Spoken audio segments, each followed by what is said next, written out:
Magandang umaga mga kabay. So ayan mga kabay, anong araw ba ngayon? Huwebes, 2/20/25. Ayan. So meron po akong estimate dito mga kabay.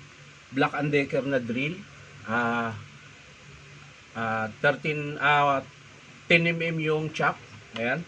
Tapos job number niya mga kabay, 39495. So ito mga kabay gumagana pero masiklab. Tapos wala na ring hammer. Ayan po. Kita kabila. Ayan.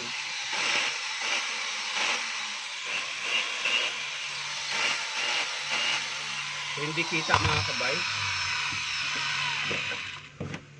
At saka nangangamoy po siya. Amoy sunog. Ayan. So titingnan natin mga kabay kung anong problema. Bubuksan lang po natin. So ayan mga kabay, nabuksan ko na po yung screw. So titingnan na po natin. Ayan. So ayan mga kabay, kaya po siya masiklab dahil tingnan nyo po yung armature niya, ang lalim na po.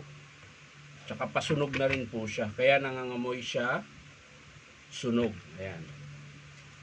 Tapos yung kanyang hammer mga kabay, so ang model pala nito mga kabay, di ko nabanggit, TP555.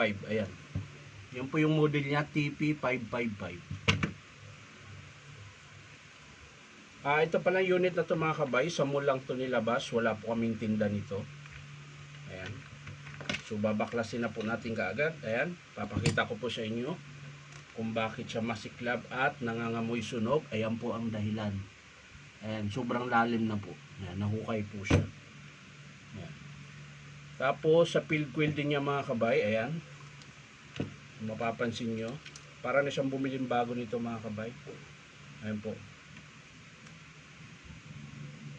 Nangingitim na rin po yung winding niya. Tapos yung walang hammer, ayan.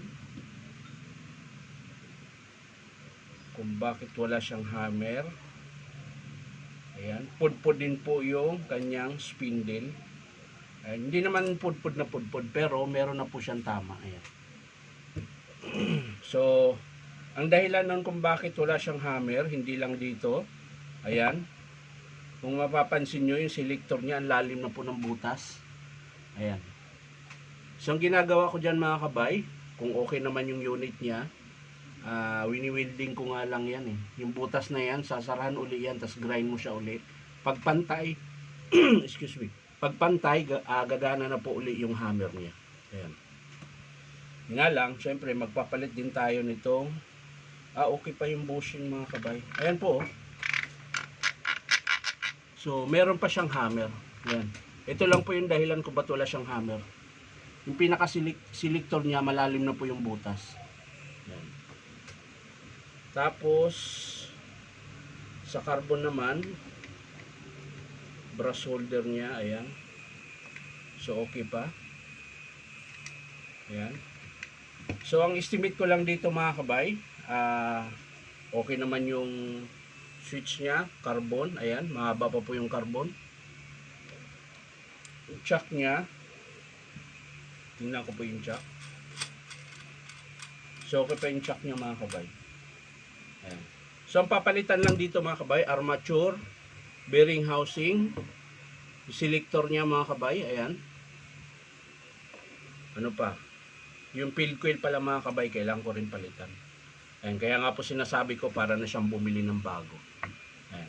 So hindi ko na po ipapakita kung paano buuin mga kabay. Papakita ko na lang kapag in-approve ito ng customer. Kung i-approve dahil armature field coil na eh. Bearing housing, actuator, selector pala ito. Yan po yung papalitan. So maraming salamat mga kabay sa panunood at palike and share na rin po.